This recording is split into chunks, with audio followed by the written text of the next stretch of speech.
Ken Pretty here with a video update on the ministry of the Go Center. Things are changing for us, much like they're changing for all of you.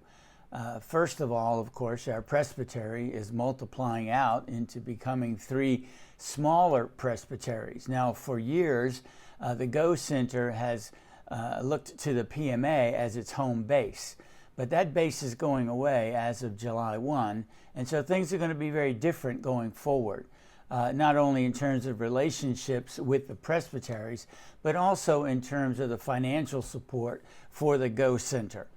So there's a bit of a challenge. We don't quite know how this is going to work out, but we are trusting God that one way or the other it will. We plan to be here for a long time. We have worked out a plan with one of our new presbyteries, but with the other 2, we'll be in discussion now over the next few weeks or months trying to iron all of that out. Another thing that's changed for us is the impact of COVID-19 has severely come against our efforts to launch the Go Project.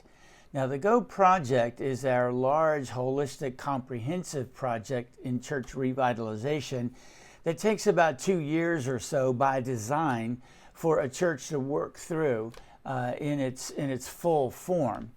Now, this project was conceived back in the summer of 2019 and began to roll out around about October or November. I think the first church to enroll was in November of 2019. And then we moved on into 2020. Now, the idea was that we would put 32 churches into this project over a span of a couple of years, maybe 16 enrolling in 2020 and another 16 in 2021.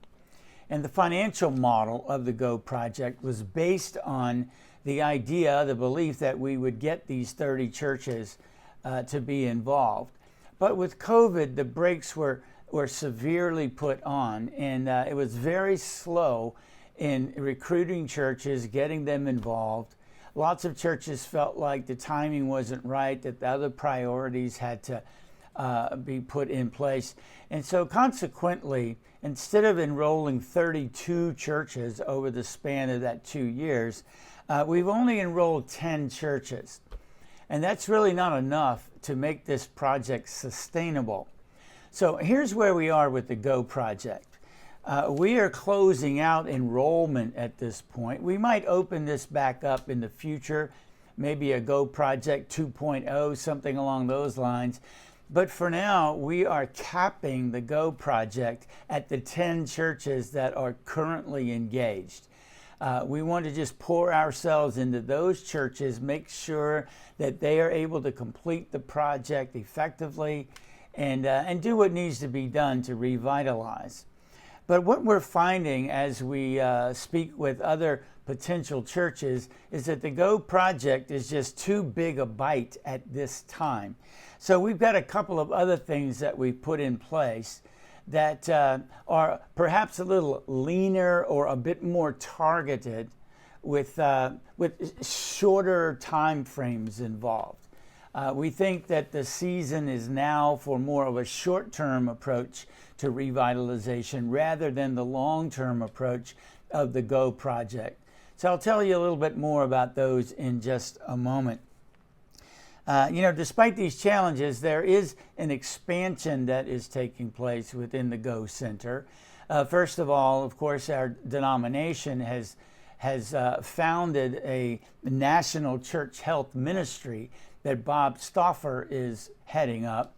And Bob and I have been working very closely for a number of years and will continue to do so. The Go Center is going to be actively involved with this church health ministry. I'll be doing some work at General Assembly this year with the church health team. And so I expect that to be an ongoing enterprise. We're also seeing anecdotally just some interesting expansions that weren't quite anticipated. Last week, for example, I spent 90 minutes on a Zoom call with the pastor of Hanoi International Fellowship in Hanoi, Vietnam. That church submitted a church health assessment that I processed, filed a report, had some interaction with them to help them address revitalization. So we're now stretching to the other end of the globe. This week, I spent some time speaking with one of our leaders at First Presbyterian Church in Fairbanks, Alaska. This is an EPC church that has contacted the Go Center in search of some revitalization assistance.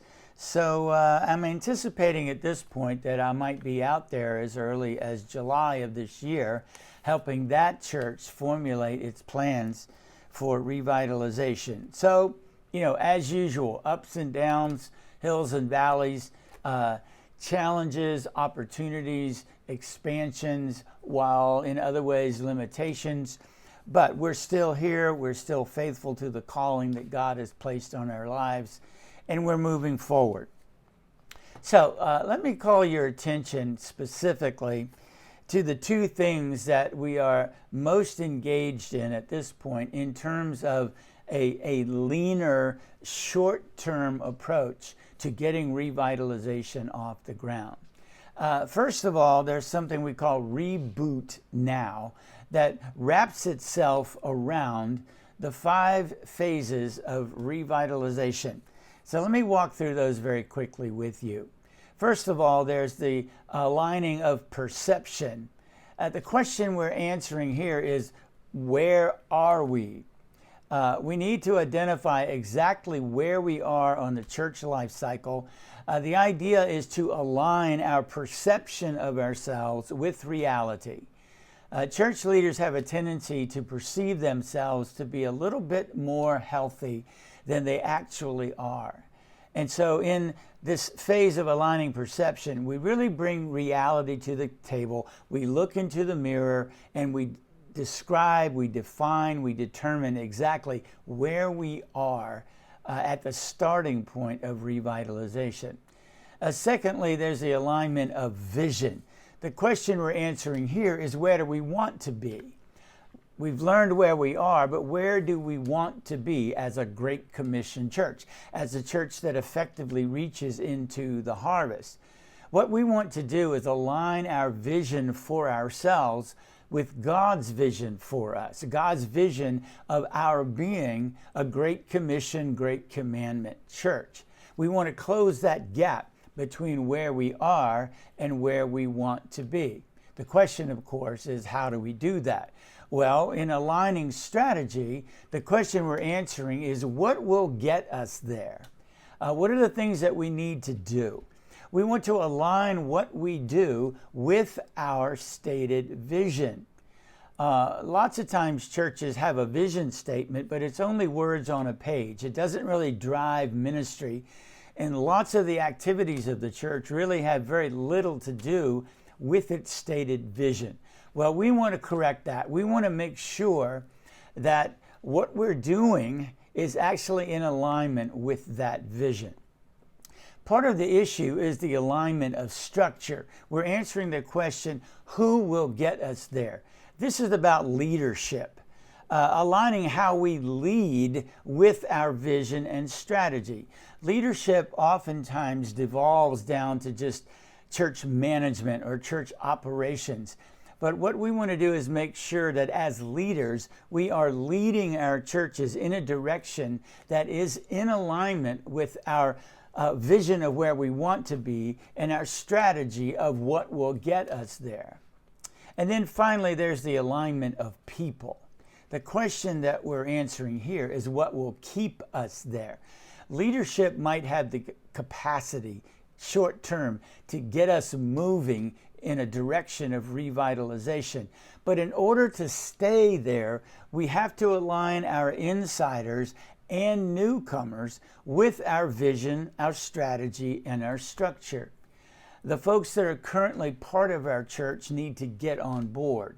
And as newcomers begin to arrive, in a sense as the outcome of our revitalization vision, we need to assimilate them quickly into the life of the church, into the life of our vision, as we are introducing them to Christ, helping them come to faith, growing them in that faith, so that they might be mature in their faith in Jesus Christ. So we have Reboot Now with these 5 phases. Where are we? Where do we want to be? What will get us there? Who will get us there? And who will keep us there? If this is of interest to you, please get in touch with me. This is a project that's going to take about a year of involvement with us, training, coaching, consulting. So please get in touch. 12 months from now, you could be a very different church. Now, secondly, there's something that we're calling BOOM. Obviously, this is just a play on words here. BOOM stands for Boomers Out on Mission. What we're finding is that there are lots of folks in our congregations that fall into that demographic of baby boomer, plus or minus 5 years or so. And we've come to understand that folks in that age range are becoming more and more serious about their faith, about matters of the soul, even if they've spent a lifetime avoiding those things.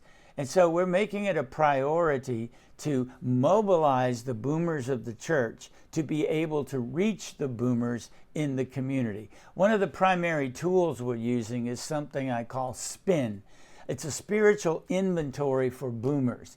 It helps them take stock of where they are spiritually, and if followed through, can guide them into the gospel, into knowing Jesus Christ, into becoming people of faith. We're already in the process of delivering training in boomer mobilization and utilizing these tools such as SPIN. So if you've got a congregation with lots of boomers, this might be something that you want to take advantage of. So please, give us a call, get in touch, and let's make this happen. Thanks.